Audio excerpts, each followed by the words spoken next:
Buenos días, ¿cómo estás, Diego? Raúl, qué gusto. ¿Cómo andas? Te noto contento, ayer ha ganado un equipo en el exterior. ¿Qué has dicho? 1 Bueno, cero ¿no? ha Uno ganado. cero, bien, ¿no? Y además no ha ganado pues a Atlético Pelotillehue, Sí, como ¿no? se diría. Ha ganado a A Gremio, Gremio, sí. ¿no? Sí, Dos veces Ocampo. campeón de... Exacto. Es una barbaridad, Sí, Gremio. sí, sí. No, realmente bien. He visto el partido en ¿Listo? un... mientras lees, ves, ¿no? Mm, Pero he visto. Y bien. realmente bien Bolívar. No, no hacía la desesperada ni de Sí, suerte. Bien, sí. Y bien los ganado. últimos minutos, los brasileños se hacen expulsar a dos, mal, ¿no? Y Sí, desesperados. expulsión de Justiniano, el bolivarista, mal, porque realmente después viendo solamente lo abraza al otro, casi no hace, pero lo expulsan. Bueno, ya, siempre hay que expulsar, creo, de los dos equipos cuando hay una trifulca ahí, ¿no? Sí. Pero bien, bien, bien, bien. Un buen partido. No sé si me comentamos ahorita o comentamos después de recibirlo a Juane. Este tema de Evo Morales que ha vuelto a aparecer con un ¿Qué video, has ¿no? dicho? Es que es Sí, sí, mucha muy cosa. chistoso, muy Y chistoso. además en un lugar paradisiaco, hay que Sí, decir. Dios sí. mío, hagamos turismo. Hagamos turismo, sí. Está promocionando, es promotor de turismo. Lo ha contratado alguna Sí, agencia turística, sí. Evo, ¿no?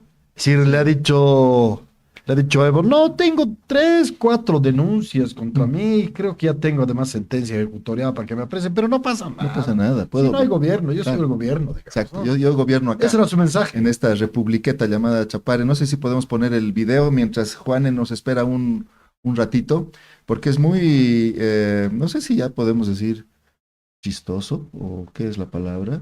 Es que es muy burlesco, ¿no? Es como decirle, presidente, aquí estoy, no me Sí, atrapas. no me atrapa, sí. Ah. Pero creo que está jugando con fuego, o sea, yo creo que ya jalando la Está pita, provocando mucho. sí, ¿no? Yo creo que está provocando mucho. Cuidado que por jalar tanto Pero la es pita para se corta. irritarse. A mí ya me causa sonrisa, no te voy a negar. Si realmente es el dueño. El dueño del Realmente, Chapar, es una republiqueta. sí, Es un señorío, ¿no? sí, Y eso a mí me preocupa. En términos políticos, ser dueño de un señorío es que no hay patria con límites únicos. claro. No se puede hablar de Bolivia. Es Bolivia menos el Chapare. Exacto, exacto. Es así para conocimiento de la gente, seguramente los que no han visto todavía el video, es un video donde aparece Evo Morales y va a este parque que se llama King, Kingdom, creo. Es un parque precioso en Sinaota, Pero según precioso, ¿no? precioso, precioso. No he tenido la suerte de ir, pero se nota en las imágenes que realmente es muy lindo, un parque muy lindo donde hay estos dinosaurios de tamaño gigante, algunos son mecatrónicos, o sea que se mueven. Realmente un parque precioso. Y ahí aparece Evo Morales, habla con la gente, se sube al carrito que lleva a los turistas, saluda. Y además se nota que es con varias cámaras, ¿no? Porque después está editado, se lo ve de un lado, se lo ve Nada del más con otro, con cancioncita. A cancioncita. ver, escuchemos la Sí, cancioncita, por ahorita favor, porque sí cuando lo es pongan para nuestros, moverse. nuestros colegas, vamos a ponerlo. Y es bien interesante cómo tiene un equipo, por lo visto, de producción, tiene un equipo de edición, de las cámaras, van, ponen sus trimbos desde un lado, ponen del otro. Directores aquí, sonreír, de Sí, espaldas esta exacto. parte, ¿no? Cortemos, Seguro que plano cenital. No, Exacto. es una Seguro que película. también hay iluminación, ¿no ve? Un director Sí. sentado en su cosita, corte, ¿no? Vuelve a entrar. Debe ser, porque es realmente una producción bastante profesional. A ver si lo vemos.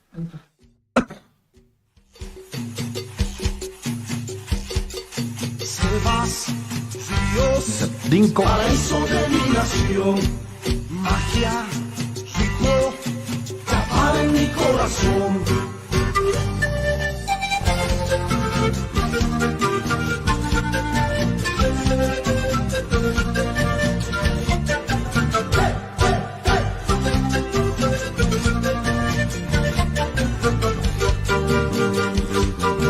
De Bolivia el trópico. Yo llego por segunda vez.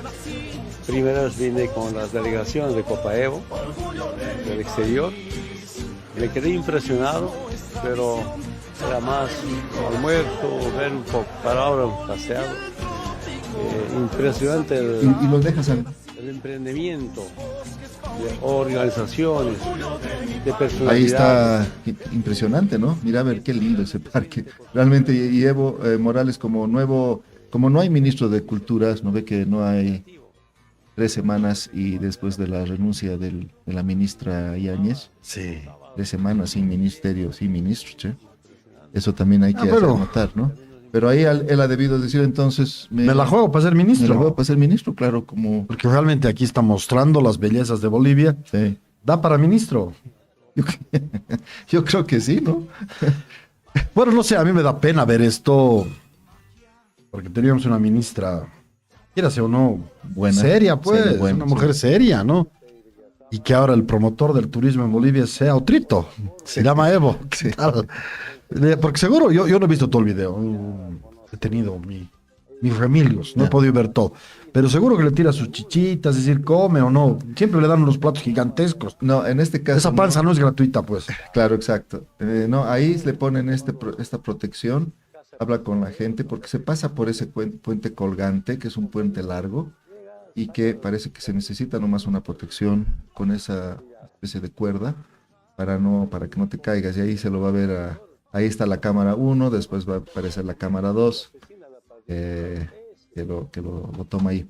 Fuera de bromas, esto es una provocación al gobierno, esto es un tema de provocación al Estado, tiene orden de aprehensión, tiene una nueva orden de aprehensión, ahora ya son dos, una por el caso de estupro, y otra por los 53 días de bloqueos, acusándolo a él de haber cometido, como siempre los fiscales, terrorismo, cosas así, que esas figuras legales yo nunca estoy muy de acuerdo, pero sí por una responsabilidad en él, uno de los delitos sí, impedir el tráfico vehicular.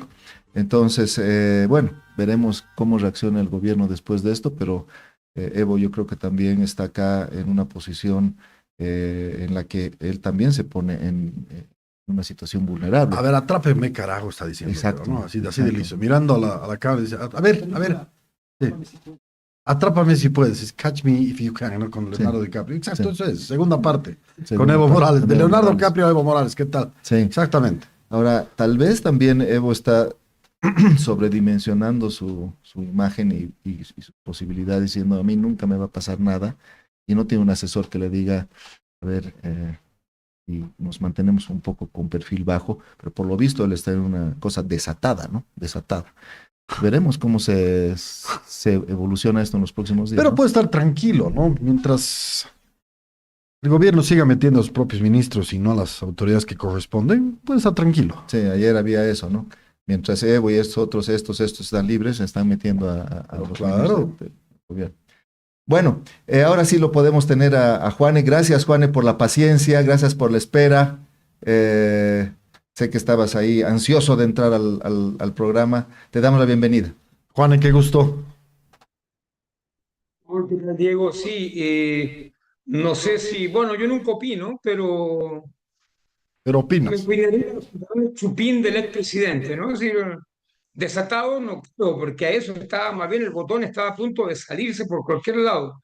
Pero bueno, ese es el pantalón chupín y la moda del expresidente Morales. Diego, por favor, no te antojes de esos pantalones chupines, que sería, no sé cómo te vería. Quizás te quedan, bueno, no sé, no sabemos. Pero bueno, Ding Pong Resort, 37 hectáreas. Eso es el parque. 37 hectáreas, 20 hectáreas de parque, figuras de 40 metros, en fin, una cosa linda. Habría que conocer. Yo no conozco.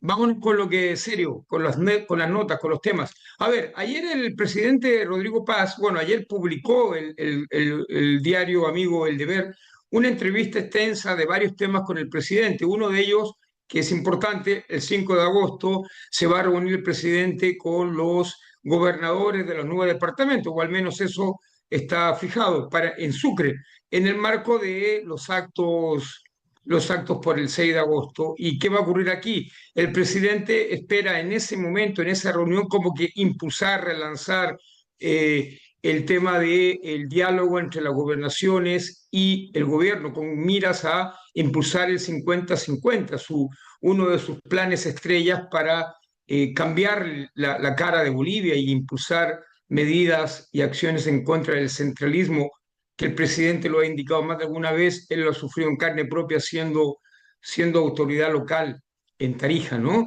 Entonces, bueno, y él dice, el 5 de agosto vamos a iniciar un proceso transparente y abierto. Esto se suma también a lo que ha pasado hace unos días atrás con la aprobación del PGE y todo aquello, Así que veremos, esto es importante. Lo novedoso acá es que es una declaración última del presidente Rodrigo Paz. Sin duda que hoy día van a seguir saliendo más datos sobre el tema.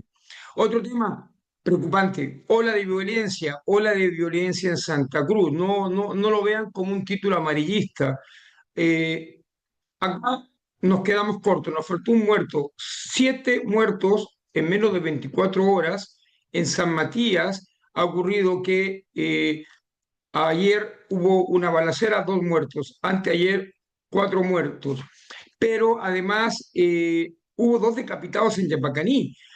Hoy día en la mañana habló el capitán de la perdón, no el capitán, el comandante departamental de la policía de Santa Cruz, y él dice no descarta ninguna posibilidad, pero sobre todo él considera que una opción, una hipótesis que se baraja fuertemente es una pugna de poder entre bandas criminales, Comando Vermelo y el PSC, bandas criminales de Santa Cruz, de Brasil, que tienen influencia en Santa Cruz. Y si bien dice por un lado que no habría conexión entre lo que ocurrió en San Matías, que es la frontera con Brasil, con lo que ocurrió en Yapacaní, que es donde encontró a las 2 personas decapitadas, paréntesis, en las personas decapitadas estaban dentro de bolsas, con unos carteles que decían esto pasa a la gente que roba, en fin. También dice, bueno, pero puede haber conexión. Entonces, bueno, la cosa es que es incierto lo que está ocurriendo, están investigando, están averiguando y es un tema importante que está afectando pues al departamento fronterizo con Brasil. Vamos a ver qué ocurre eso. Otro tema que hoy día va a ocurrir. Ayer se esperaba, se postergó para hoy, la audiencia de medidas cautelares al ministro de Hidrocarburos, ¿no? Entonces el señor Medina Celi hoy día se prevé que sea a las 10 de la mañana. Veremos cómo va, esperemos que no se suspenda la audiencia de medidas cautelares en que se va a decidir si el señor va a detención preventiva o lo mandan a su casa. Veremos cómo va la situación. Nuestra nota acostumbrada del dólar, 12,15 bolivianos el dólar, se cotiza para hoy y para mañana y pasado, ahora que va mañana, pero ese es el dólar. Paréntesis, el Banco Central de Bolivia también, ayer habló el presidente e indicó que los bancos, el sistema financiero boliviano, tiene una libertad para poder decidir en cuánto compra y vende el dólar. Obviamente se toma como referencia el precio que ellos establecen, que establece el Banco Central de Bolivia, pero no hay una norma que diga usted tiene que vender al precio oficial, que es en este caso para hoy 12,15. Tómelo en cuenta si quiere cambiar sus dólares.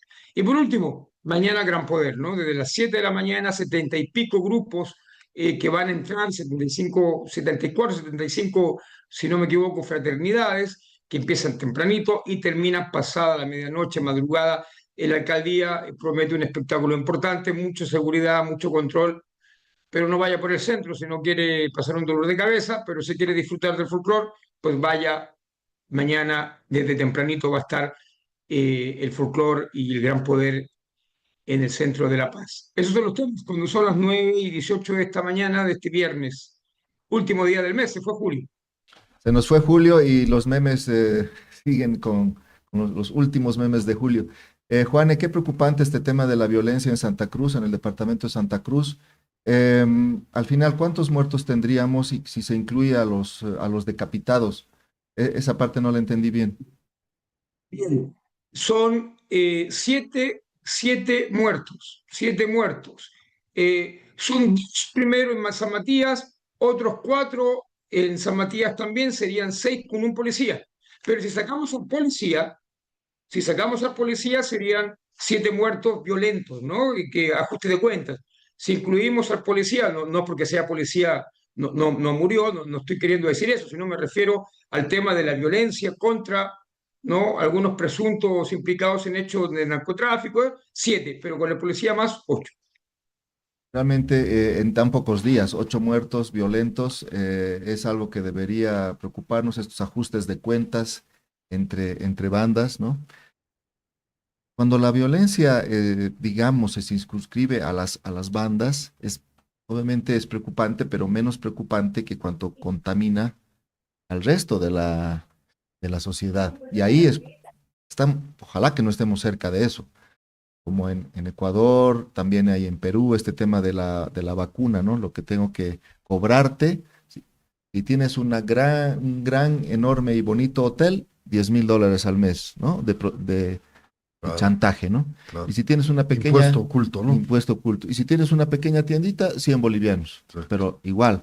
Y a las personas que empiezan a negarse, a resistirse, etcétera, empiezan también las muertes de de esas personas que no tienen que ver directamente con el tema del crimen, ¿no? O sea que este es un tema realmente preocupante que hay que hacerle seguimiento. Y bueno, las autoridades tampoco han reaccionado.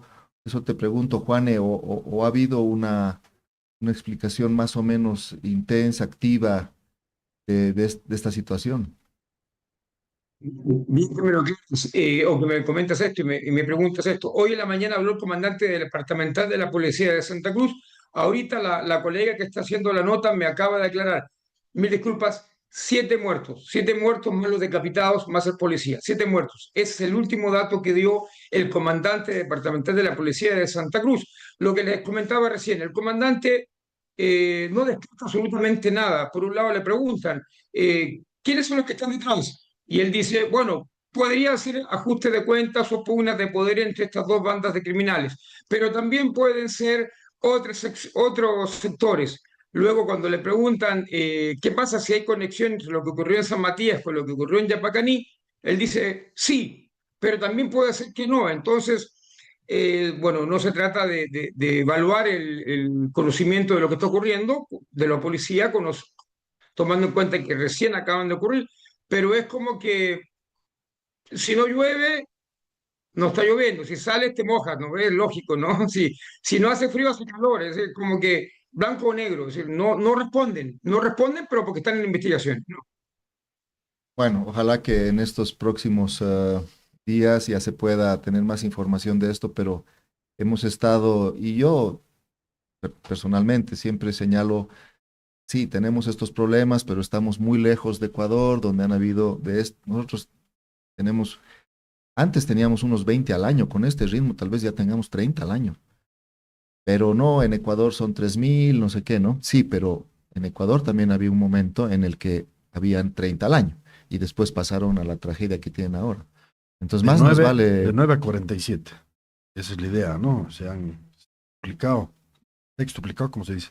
Sí. Su cantidad de muertos una vez que Correa no está. ¿Qué quiere decir esto? Que había un pacto gubernamental con el narcotráfico y eso los pacifica. Cuando eso no hay, comienza la muerte, comienzan los asesinatos. Sí. Eso es lo grave. Es lo grave. Bueno, Juane, muchas gracias por tu reporte. Te dejamos, espero que tengas un buen fin de semana. Nos vemos el lunes. Gracias, Juanes. Chao, Raúl, chao, Diego, nos vemos. Pero eso déjame mencionar. Es decir, una vez que no está Correa, pasa esto. Una vez que el PRI en México deje el gobierno y entra Vicente Fox dice, nos vamos con el narcotráfico y comienza la carnicería en México, ¿no? Y con Calderón. Y después con Calderón se triplica, es una bestialidad. ¿Por qué? Porque el pacto implícito que existía entre el PRI y las mafias del narcotráfico se rompe.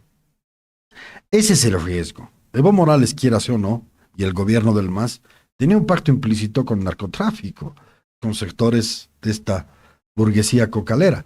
¿Qué pasa si ya no está? Ya hemos tenido una muestra el periodo del 2019, que fue catalogado como de los pititas. Y pititas de este lado. Del otro lado era gente con metralletas último modelo. ¿Por qué? Porque eran precisamente guaruras del narcotráfico. Cuidado, esto nos puede suceder.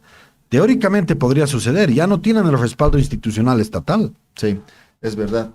Ahora también en México, cuando el Estado empieza a actuar contra estas bandas y rompe ese pacto implícito, empieza también la violencia.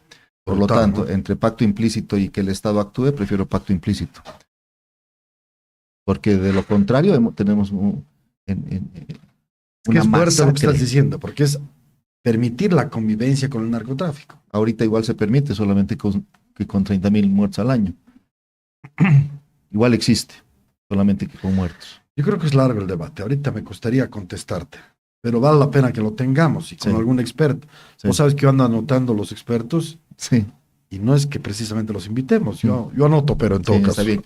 La gente también va anotando y nos van a Algunos hemos empezado a entrevistar, afortunadamente. Sí, claro que sí, claro que sí. Sí. Porque los tenemos, la listita que tiene Diego ahí es, no se preocupe, está presente. Sí, este tema de ver la violencia, de si realmente qué es mejor, convivir, no convivir, hasta qué punto el Estado actual, yo creo que son temas que deberíamos nosotros tratar. Claro, se quiebra el monopolio de la violencia del otro lado y se fragmenta. Por ejemplo, ahora en Colombia, se quiebra la FARC. Tú dices, ya no va a haber violencia. Todo lo contrario, hay más violencia. ¿Por qué? Porque se democratiza. La FARC se convierte en 300 micro legiones Claro. militares, ¿no? Cada una es dueña de sí misma, ya no depende del jefe mayor y hace lo que le da la gana y se pelean entre ellos. Es decir, se ha incrementado la pelea, hay más colombianos en las fronteras con Venezuela y hay más violencia adentro. Entonces, no es tan simple como pensamos, Sí, ¿no? no es tan simple, no es tan simple. Un tema que además mueve, como se sabe, miles de millones de dólares. Exacto, encima de eso, tema ¿no? del narcotráfico, el negocio, la industria más rentable del mundo. Bueno, ahí está este tema que era importante. Y tengo para mostrar también, si me permiten, porque creo que es importante mostrarlo. Ya lo habíamos mencionado ahorita hace un rato. Aquí lo estoy mostrando en mi computadora. Perdón, lo voy a más de 3 semanas de la renuncia de Cintia Yáñez, el presidente no nombra a un sucesor o sucesora. Eh, Primero, a un comentario sobre la ley, una ley que viene del MAS, que es que cuando hay un ministro que, por ejemplo, viaja Sí. o pide licencia por enfermedad o lo que sea, o en este caso, o renuncia, no puede sucederlo un viceministro interinamente, que sería lo más lógico, ¿no? Un viceministro de esa cartera asume el cargo mientras se resuelve qué pasa con el ministro. Pero en esta ley del MAS no entiendo con qué lógica era, tenía que ser otro ministro el que Ah. sea interino de esa cartera. Entonces, en el caso de este Ministerio de Turismo y Culturas, el que han designado para eso es el canciller.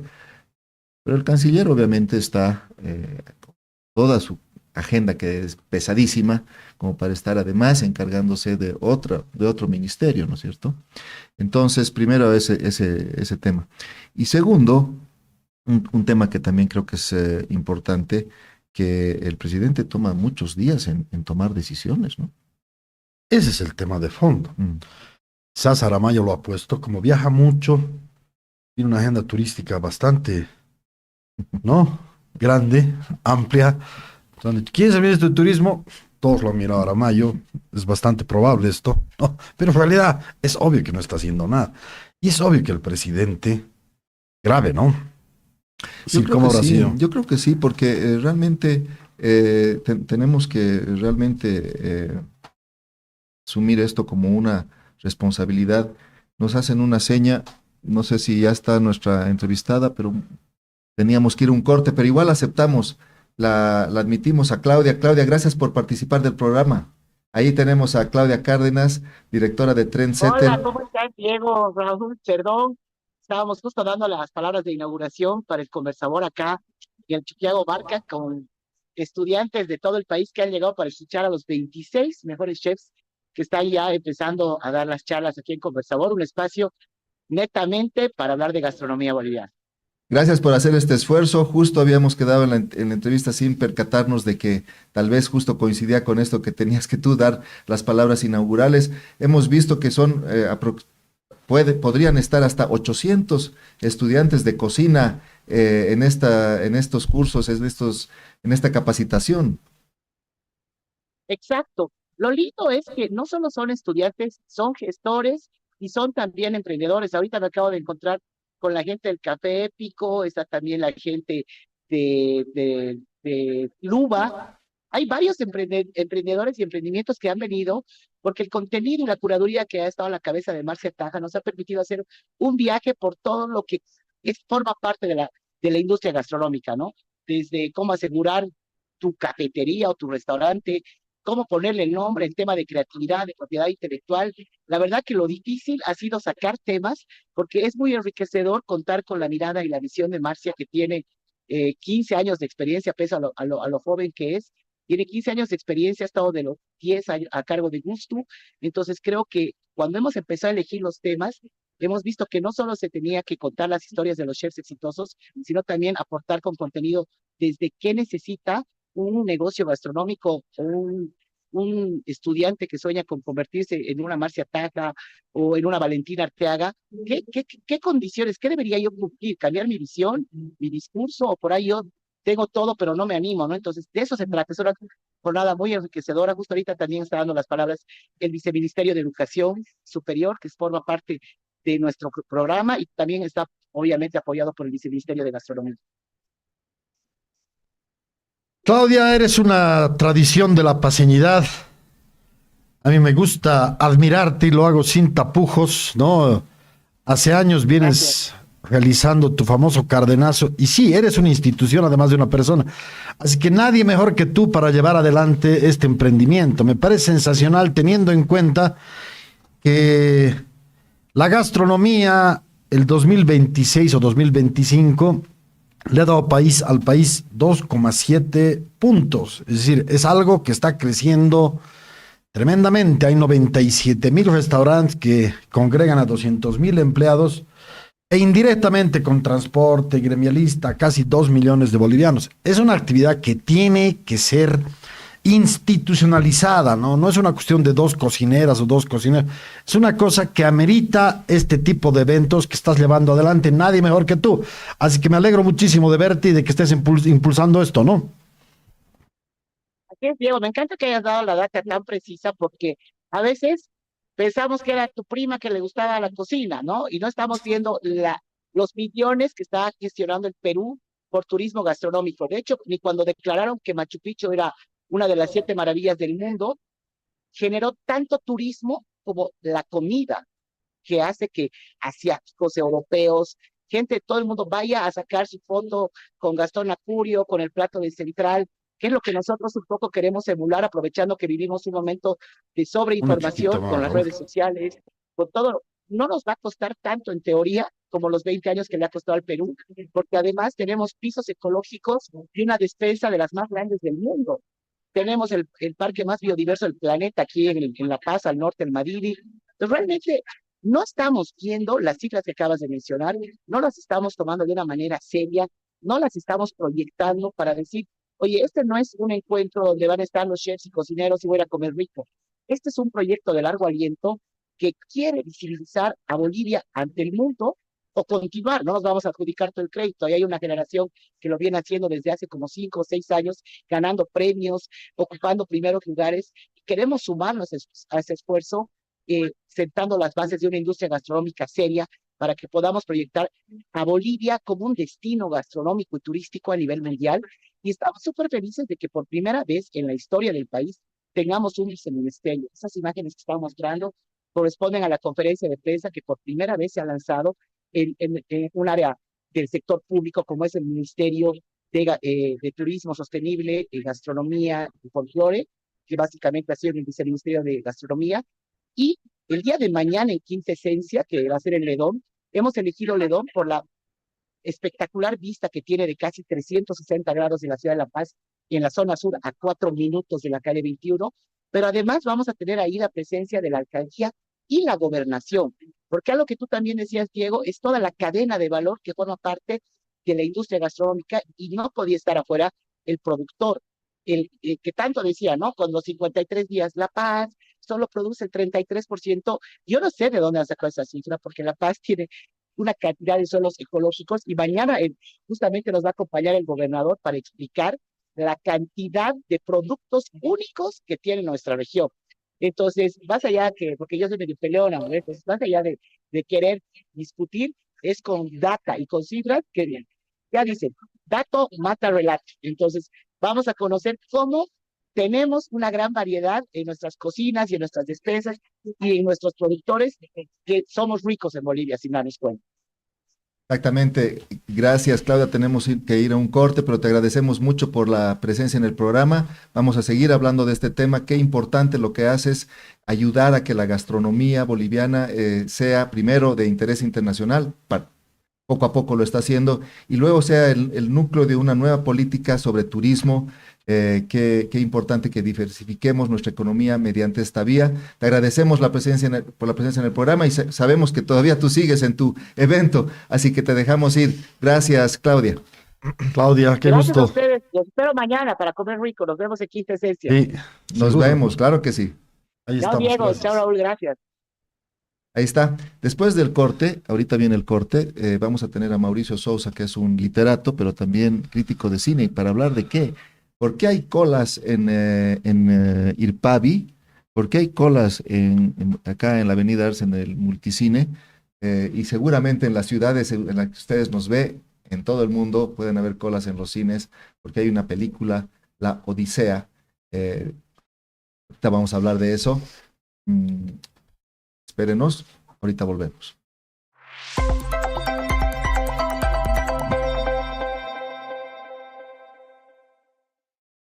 Ahora disfruta el nuevo combo TV Smart Total de Entel. Un combo que lo tiene todo. La Liga Profesional del Fútbol Boliviano en exclusiva por Entel Gold. Instalación por $1. Tarifas con descuento por los primeros 3 meses desde la instalación. Y además, adición hasta 4 líneas móviles por $1 cada una el primer mes. Disfruta de internet, televisión y telefonía móvil. Todo en uno. Con planes desde 239 bolivianos. No esperes más. Elige el plan a tu medida. Solo con Entel. Esta empresa está regulada y fiscalizada por la ATP.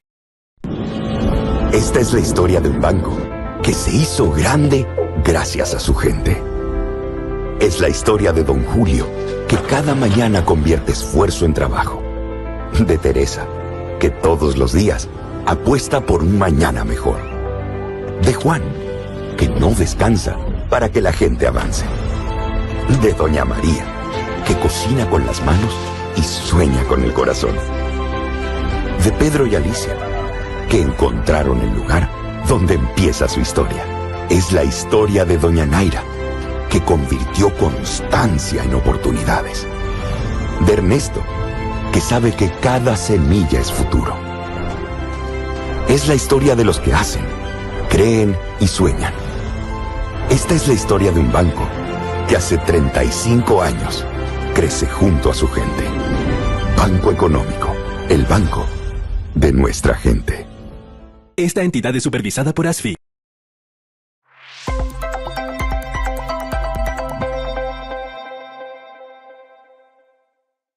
Gracias, ya estamos de vuelta y ahora le damos la bienvenida a Mauricio cuando lo tengamos. Qué gusto, Mauricio, de estar contigo en el programa en este viernes 31, último día del mes, para hablar de esta película, obviamente también de la obra Homero, presumiblemente escrita por Homero. Esta gran historia no es una novela, es un poema, pero más o menos podríamos asemejarlo a una novela.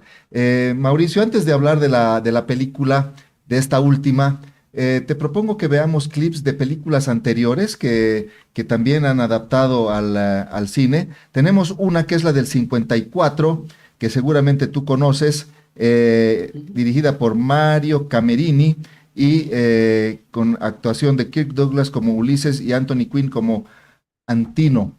¿Te parece que lo hagamos así? Me parece muy bien. Excelente. Entonces miraremos y te vamos a hacer comentar. Si lo deseas, extranjero, puedes intentar la prueba. ¡No podemos soportar esto! ¡No puedo ser la Virgen, Penélope! ¡Qué humillación! ¡De aquí! ¡Comparado con el otro! No podemos soportar esto. ¡Fuera, marchaos de aquí! Prueba de una vez. La comedia ha durado bastante.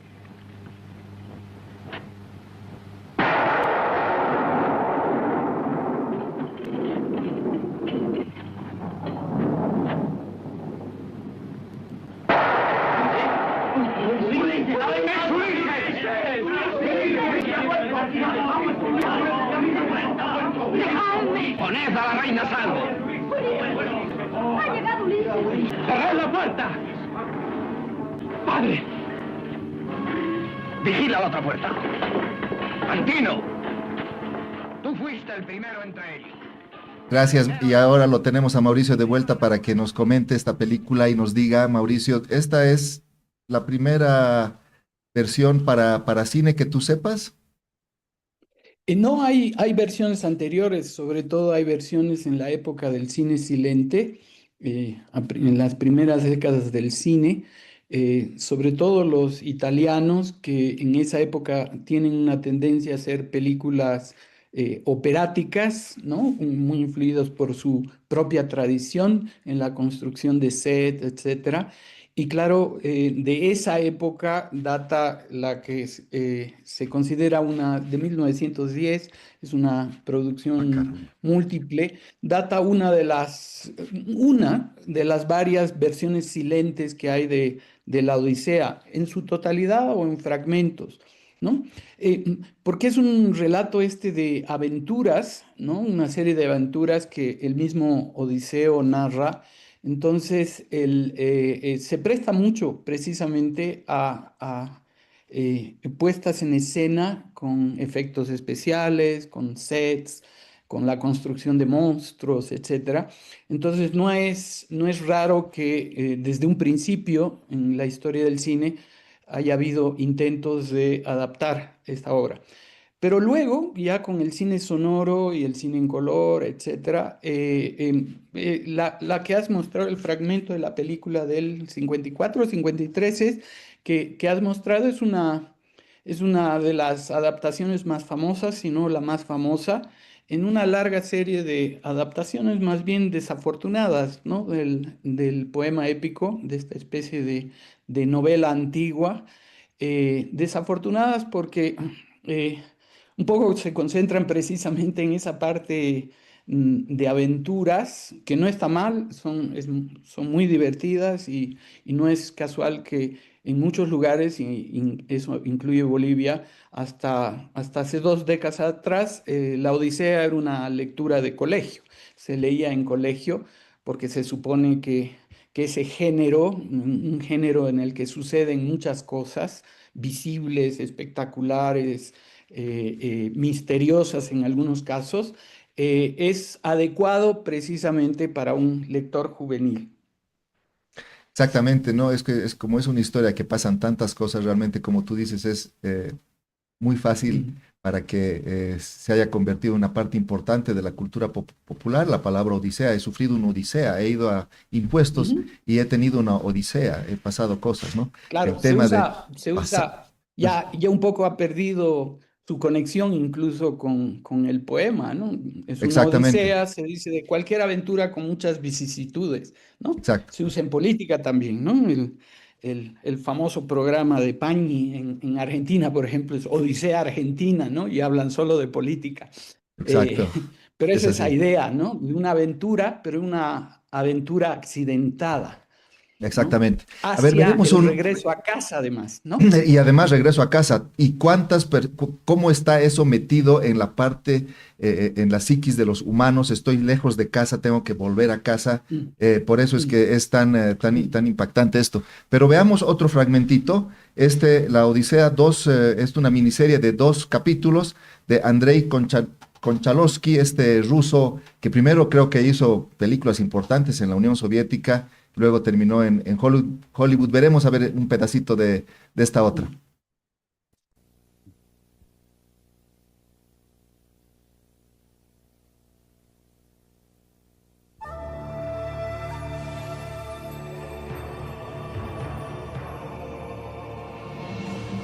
Hallmark Entertainment presents. Who are you? I am Odysseus. The greatest adventure of all time.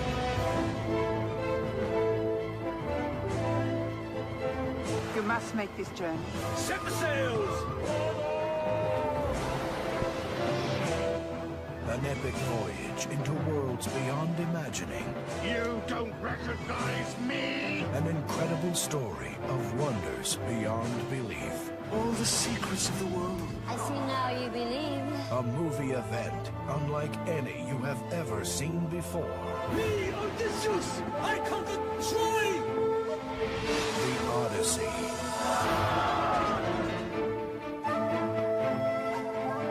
A classic adventure. Delightful, larger than life. A feast for the eyes. Ahí está. ¿Qué nos puedes decir de esta versión del 97, Mauricio?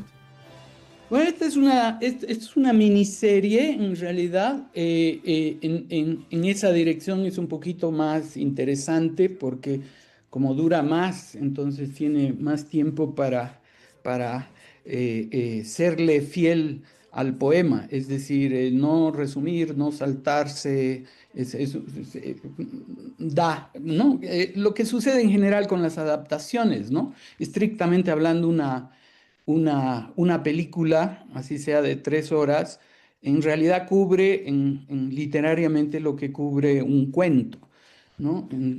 Las novelas, cuando se adaptan, generalmente tienen que, en ese proceso de adaptación, el director o el guionista tienen que cortar partes, resumir, etcétera. Y claro, una miniserie creo se presta mucho más a una adaptación de la Odisea. Es igual que muchas, es una adaptación que se concentra precisamente en tratar de elaborar con la mayor credibilidad posible precisamente esas aventuras, ¿no? La del Cíclope, las sirenas, Calipso, etcétera. Toda esa serie de aventuras y mucho menos, y en eso se parece también a la película de Nolan, que es muy entretenida, pero que continúa una serie de pautas en las adaptaciones de la Odisea. Generalmente creo que estas adaptaciones, y incluyo esta última, son adaptaciones que un poco se desentienden de la construcción del personaje, ¿no? Odiseo quizás sea el primer personaje complejo de la literatura occidental, complejo por varias razones. Es un personaje de muchas caras, es un personaje que puede ser bueno o malo, es un mentiroso, pero también es un querendón de su patria a la que tiene que volver. Entonces, las lecturas históricas a lo largo de la historia de la literatura sobre la Odisea muchas veces se han concentrado precisamente en tratar de discutir la complejidad de este personaje central. Pero bueno, en estas versiones y en las adaptaciones en el cine, un poco la parte de cine de acción y aventuras como que opaca o ahoga precisamente esa construcción del personaje central, que es un poco las críticas que se le han hecho a la película de Nolan, entre ellas unas muy furibundas, por ejemplo, de Emily Wilson, que es la muy famosa traductora de la Odisea, una traducción muy reciente del 2017, traducción del griego al inglés en verso, que es la traducción en la que se ha basado Nolan a la hora de citar el libro y no simplemente parafrasearlo. Efectivamente, es interesante que sigamos teniendo nuevas traducciones de una obra hipertraducida, ¿no es cierto? Pero y seguimos debatiendo, los especialistas como Mauricio, que es literato, siguen debatiendo cuán aproximado es o no a la versión original, etcétera. O sea que realmente, y han pasado, no sé, 2000 años o cuántos. Mauricio, ayer también se circuló este video de una película supuestamente del año 27, ahorita la comentamos.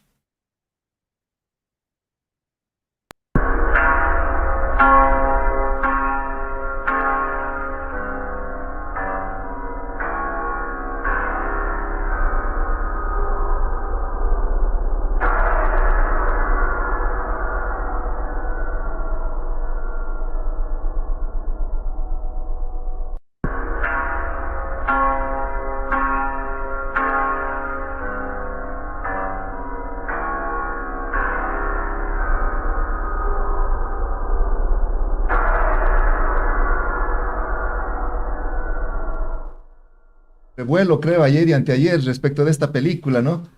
Supuestamente del año 27, incluso pusieron cuál era el nombre del director de cine de esos años, pero bueno, hecha con inteligencia artificial, tratando de ir como del presente al pasado, como si hubiera hecho una película el 27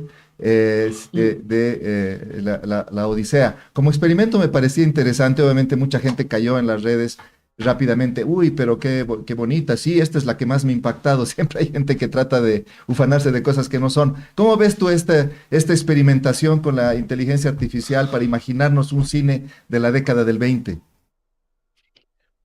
O sea, como cualquier ejercicio de este tipo y en la medida en que renueve el interés por la Odisea o convoque a la gente por ejemplo, lo que en cierto modo tú estás haciendo, que es tratando de recordar versiones anteriores de la Odisea, me parece muy bien, pero la verdad es que no es necesario recurrir a la inteligencia artificial para cerciorarse o averiguar cómo se imaginaron este poema generaciones anteriores. Hay toda una tradición, no solo cinematográfica, sino iconográfica de imágenes en torno a cómo nos podríamos imaginar desde el caballo de Troya, que en realidad no es parte de la Odisea, simplemente se lo menciona, pero no es parte, ¿no? Pertenece a otros textos. Hay por un lado eso, y por el otro, como decía, mucho depende en estas películas de imaginarse precisamente esas aventuras espectaculares, ¿no? Hay una cierta recurrencia en las imágenes que acabas de mostrar. Está el caballo de Troya, que como decía, no es una presencia significativa en la Odisea, ni en el relato de Odiseo. Está el cíclope, por supuesto, Polifemo, etcétera, las sirenas, este vértice de agua, que según la imaginación de Nolan es una especie de remolino que se traga, o la presencia del héroe. O sea, de la Odisea hay una larga lista de historietas, cuadros, ilustraciones, películas silentes, películas en blanco y negro, películas en color, etc. Es un texto al que se regresa porque es como el relato básico, el relato inicial del que salen muchos relatos, todos los relatos de un regreso accidentado a casa, por ejemplo, provienen de ahí, ¿no? Hijos que regresan, padres que regresan, por un lado. Muchos relatos de los estragos de la posguerra, ¿no? Hacen alusión a la Odisea. Muchos relatos sobre las culpas y la conciencia y los pecados que persiguen y atormentan al héroe son también inspirados en la Odisea, como el mismo Nolan, el director de esta última versión, lo confiesa al señalar que todo su cine, y es un cine muy distinguido, un cine con películas importantes, no solo, ¿no? El reinicio de la saga de Batman, pero también Incepción, Interestelar, Oppenheimer, ¿no? Su película anterior, muy premiada. Según Nolan, todas esas películas no son sino versiones parciales de la Odisea.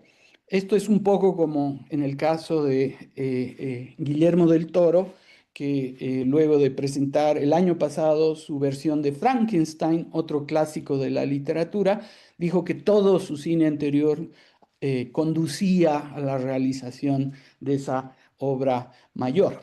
Habrá que ver qué va a ser, si todo conducía a la construcción de este relato espectacular, muy entretenido de Nolan. Veremos qué pasa en el futuro, ¿no? ¿Qué otros relatos los va a hacer derivar de la Odisea, ¿no? Como ese relato básico inicial del que salen toda la narrativa occidental. Sí. Bueno, yo soy un seguidor permanente de tus columnas, siempre elegantes, bien descritas, y al final a veces me ha resultado que tu columna es mejor que la película. Me ha pasado más de una vez. En este caso no, en este caso la película es sensacional y tu columna también. Y nos haces una inicial comparación de Nolan con Spielberg. Nolan sería el Spielberg del siglo XXI. Eso me parece sensacional y vale la pena que nos los expliques. Bueno, Spielberg es un director que, digamos, en términos críticos, siempre ha sido respetado, digamos, por la crítica, digamos, no de espectáculos, sino la crítica de cine más o menos especializada, que se sigue publicando en periódicos y en revistas, y, etcétera. Spielberg siempre ha sido considerado un director que, por un lado, reinventa las maneras del espectáculo, ¿no? A mediados de la década del 70 en el cine, pero al mismo tiempo esa admiración por lo que hace Spielberg, que es un gran narrador visual, está acompañado de una cierta distancia con respecto a precisamente la profundidad de su cine, ¿no? Es un cine entretenido, pero no necesariamente que llega muy lejos, ¿no? Y además, claro, en el caso de Spielberg, a Spielberg se le atribuye el hecho de haber creado el modelo de la megaproducción, que es algo que había desaparecido en el cine norteamericano hollywoodense, pero que se vuelve a resucitar a mediados de los 70, sobre todo a partir de la primera mega película taquillera de Spielberg, que es Tiburón, ¿no? Entonces, muchos historiadores del cine norteamericano, de hecho, ubican y culpan a Tiburón como la película emblemática del momento en que el cine norteamericano se jode. O sea, ese es el momento en que se arruina. Y hay una serie de críticos famosos de cine, Susan Sontag, por ejemplo, la famosa ensayista norteamericana, que ubican ese tipo de cine, que son superproducciones que solo puede producir Hollywood, porque cuestan, como en el caso de esta Odisea, ¿no? Que con gastos de marketing ha costado 370 millones de dólares, ¿no? Y que corresponden a cierto tipo de modelo de producción industrial.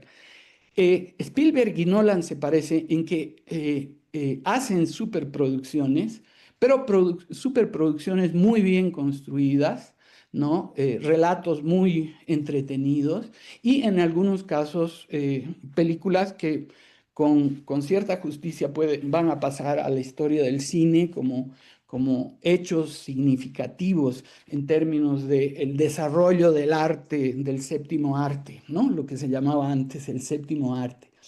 En el caso de Nolan en específico, bueno, hay diferencias, ¿no? Una de ellas es que Nolan escribe sus guiones y Spielberg no. Spielberg no los escribe porque es disléxico, nunca ha escrito sus guiones, y lo que tiene sobre todo es una imaginación visual, que es lo que tiene también Nolan. Nolan, por otro lado, es como Spielberg, un director muy interesado en cierta estética ligada a ciertos requerimientos técnicos. Los dos han sido grandes innovadores en, por ejemplo, el tipo de cámaras que utilizan, el tipo de película que utilizan. Y en el caso de Nolan, Nolan es el último gran director que es un fundamentalista del celuloide, no ha filmado nada en toda su filmografía en digital, ¿no? Porque él cree que la forma analógica es superior. Y claro, en los hechos tiene cierta razón. Esta Odisea fue filmada en un formato que es 4 veces de mayor definición que la mejor definición en formatos digitales, ¿no? Hay esta idea que el formato digital es el futuro, pero hay directores como Nolan que más bien en sus contribuciones técnicas al cine creen que Mauricio. Sí, dime. Sabes, en tu columna también lo mencionas, porque es excelente la explicación que nos das, exhaustiva de Spielberg y Nolan, y me encanta. Pero también nos hablas de lo que ha terminado siendo la crítica de Elon Musk. Se molesta de que haya una Elena que sea una Lupita Nyong'o negra, ¿no? Una actriz nigeriana. ¿Cómo? Si era Elena, era una belleza bien blanca, ¿no? Y se molesta de que haya un Elliot Page, ¿no? Que es un actor transgénero. Y se molesta finalmente de que el mismo Ulises sea pues, un gringote y no sea un griego de estirpe. Está enojadito Elon Musk. ¿Es correcto? ¿Cómo se entienden estas nuevas filmaciones? Pero antes, querido Diego, no es correcto, antes, Mauricio, quiero despedir a todos nuestra audiencia de Palenque TV. Y habiendo dicho eso, nosotros seguimos en las redes de Brújula Digital. Lamento haberte interrumpido, por favor. Brújula Streaming. En realidad eso es parte de una guerra cultural que es como la guerra entre el liberalismo y la derecha en Estados Unidos se ha planteado, como una guerra que se distrae y nos distrae mucho en cuestiones de ascendencia cultural. Y Elon Musk que es un pensador, si es que nos arriesgamos a usar esa palabra en su caso, porque si uno sigue su profusa y prolífica intervención en su propia red social, X, ¿no? El ex Twitter, uno va a descubrir que Elon Musk tiene una serie de ideas fijas, no es el cuchillo más filo del cajón en términos intelectuales, ¿no? Es muy hábil en ciertas cosas, pero en términos generales no es una opinión muy, muy interesante. Y claro, Elon Musk tiene ideas filonazis, ¿no? Como en la columna que mencionabas, menciona el caso que suele olvidarse de que Henry Ford, otro fabricante de autos en la primera mitad del siglo XX, era también no filonazi, era nazi, ¿no? Escribió apoyando a Hitler, etcétera, etcétera. Claro. Y en el caso de Elon Musk, un poco lo que hay detrás de este rechazo a la Odisea de Nola es esta noción de una cultura occidental blanca que está siendo reemplazada por todas estas razas inferiores de lo que el mismo Trump, admirador y compañero de ruta hasta cierto lugar de Elon Musk, ha llamado, digamos, esos países y esas culturas de mierda. Y en esos términos han sido definidos. Entonces, la polémica sobre si Elena podría o no podría haber sido negro es una polémica un poco tonta porque para empezar la película casi todo su elenco son anglosajones haciendo de griegos, lo cual ya es un despropósito, digamos, ¿no? Eso por un lado, y por el otro, como en las imágenes que se mostraron en este mismo diálogo, por ejemplo, Calypso, en esa miniserie de Konchalovsky que Raúl estaba mostrando, es una actriz negra también. O sea, no es inusual ni en la historia misma de las adaptaciones de la Odisea, ¿no? Obviamente lo que quizás más molesta a Trump es la presencia de un actor trans, ¿no? Un actor además muy famoso, ¿no? Ellen Page, que luego se convierte en Elliot Page, interpretando además a un personaje que no aparece en la Odisea, que pertenece a otro libro y que corresponde a esta especie de interpretación de Nolan, una interpretación muy particular, ¿no? Del personaje de Odiseo, que es la interpretación de Odiseo como un veterano de guerra que ha cometido crímenes en la guerra y que está traumado, tiene un síndrome de estrés postraumático típico, que además se cura típicamente tomando drogas, que es como muchos proponen que debería hacerse, aunque no sea Lotus o Loto en la película, sino otras sustancias, sobre todo alucinógenos o hongos, etcétera, que es una de las formas aprobadas de la cura para los veteranos de la guerra de Vietnam y, por supuesto, los de Afganistán, Irak, etcétera. Entonces, esta noción de, por un lado, un hombre dañado por la guerra que está tratando de regresar a casa, ¿no? Y por otro lado, todo ese camino de regreso a casa, ¿no? Que está marcado además por el hecho que quizás, como dice Calypso en la película Odiseo, no está preparado para el regreso. Esa noción es la que concentra todas sus ideas centrales sobre la Odisea, como un libro que él no adapta, sino interpreta, ofrece su lectura. Y la historia de las lecturas y las adaptaciones de la Odisea es eso. Es una historia de diferentes lecturas del texto, interpretando motivaciones, razones, etcétera, de diferente manera a lo largo del tiempo. Entonces, en cada pasaje, por ejemplo, las sirenas, ha sido interpretado a lo largo de la historia de diferentes maneras, ¿no? Kafka decía que las sirenas en realidad nunca cantan. y que Odiseo se inventa, ¿no? El canto de las sirenas, porque claro, Kafka es Kafka y dice, bueno, las sirenas ya no cantan para nosotros. Entonces, Odiseo se inventa. Ítalo Calvino decía que las sirenas, en realidad lo que cantan, el contenido de esa canción, es la propia historia de Odiseo. Entonces, es como un ejercicio narcisista. Nos fascina Mauricio. el canto de las sirenas porque cuenta nuestra historia, ¿no? Y en este caso, las Por favor, sirenas... Mauricio. Sí. Tenemos una pequeña última pregunta. La película, porque está genial la explicación que nos das, yo te seguiría escuchando, pero tenemos que terminar con alguna cosita más. La película ha costado 375 millones de dólares. Es un platal. Si lo hubiéramos hecho con el promedio que tenemos en Bolivia de 300.000 por película, 1.000 películas bolivianas, ¿no era mejor 1.000 películas bolivianas que una de Odiseo?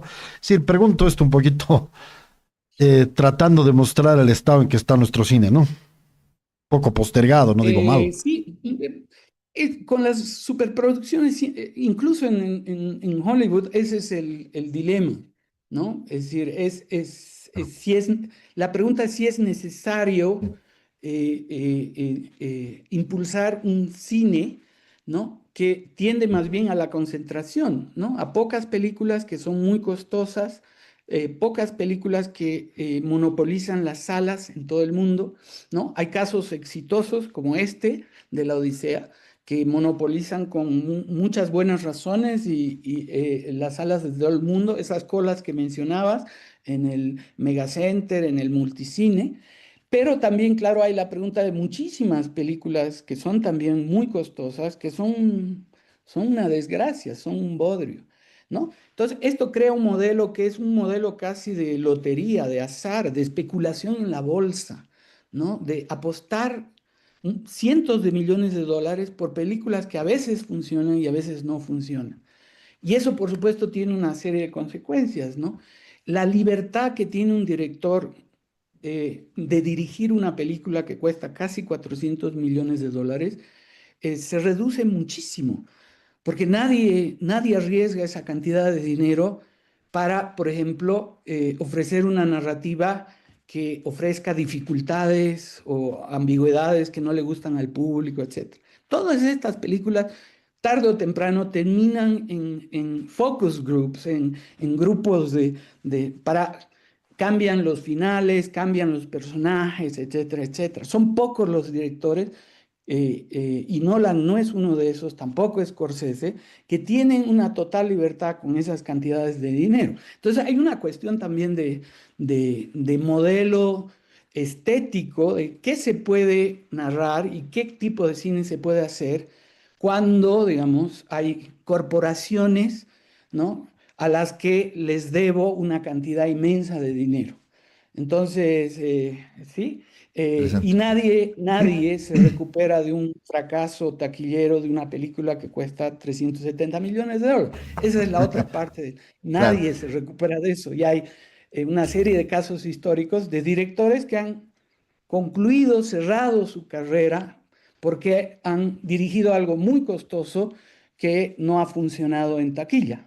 Y eso al margen de que sean buenas o malas películas. En muchos casos, muy buenas películas, muy costosas, han fracasado en taquilla y han terminado conduciendo a la ruina de la carrera de directores, por otro lado, muy valiosos. No es el caso de Nolan, ¿no? No es el caso de Nolan. Y esta quizás, además, es su película más clara, ¿no? Tiende a la confusión narrativa, Nolan. Esta es su película más clara, en parte gracias a la Odisea misma. Digamos, ayuda mucho que parta de algo que está muy bien construido, ¿no? Aunque, y con esto termino, es más compleja que la película de Nolan. En la Odisea, el que narra estas aventuras, cíclopes, sirenas, etc., es el mismo Odiseo. Y Odiseo es famoso por ser un mentiroso. Entonces, muy probable que todo lo que nos cuenta sea papo, sea mamada. Eso en la película, claro, se transforma en aventuras objetivas y no en los posibles cuentos, ¿no?, de un charlatán, que es Odiseo, que es complejo también en eso. Eso. Bueno, pero qué pena terminar en eso, ¿no? En que Ulises es un mamón. Ese sí, el final de tan exquisita explicación es un poquito tosco. Eso es lo bueno, digamos, de la complejidad del personaje. No solo es un mamón, también es un mamón, como todos, ¿no ve? Hay una parte no creativo, de charlatán, claro, inventivo, todo, literato. Exacto. Sí. Y por eso Entonces, es que tú esa decías... dimensión, sí. Sí, por eso es que tú decías es que es el primer personaje complejo de la historia. Amigo de los libros nos escribe, así se identifica, porque he dicho que es hace 2000 años y me corrige. Si fue escrita hacia 750 antes de Cristo, han pasado unos 2775 años. Si fue escrita hacia el 700 antes de Cristo, han pasado 2725 años. En términos generales puede decirse que la Odisea fue escrita hace unos 2750 años, no 2000, como ha dicho el conductor del programa. Gracias, estimado Mauricio, por un lujo, Mauricio, tenerte en el programa. Hemos hecho un repaso de la literatura, del cine, etcétera. Una alegría, un placer hablar contigo, estimado Mauricio. Listo. Gusto Adiós. verlos. Chao, chao. Raúl, Diego. Ahí está. Teníamos... Exquisito, hay que invitarlo. Sí. Que comente, aunque sea una de Cowboys. Sí, lo que Me da sea. igual, lo que sea, pero que vuelva. Sí, que vuelva al programa. Está muy bien. Son las 10:11 de la mañana y ya se nos ha ido el programa. Y es viernes, así que chao, Raúl, qué gusto, gracias. Buena semana, gracias a todos. Hasta el lunes. Sí, hasta el lunes.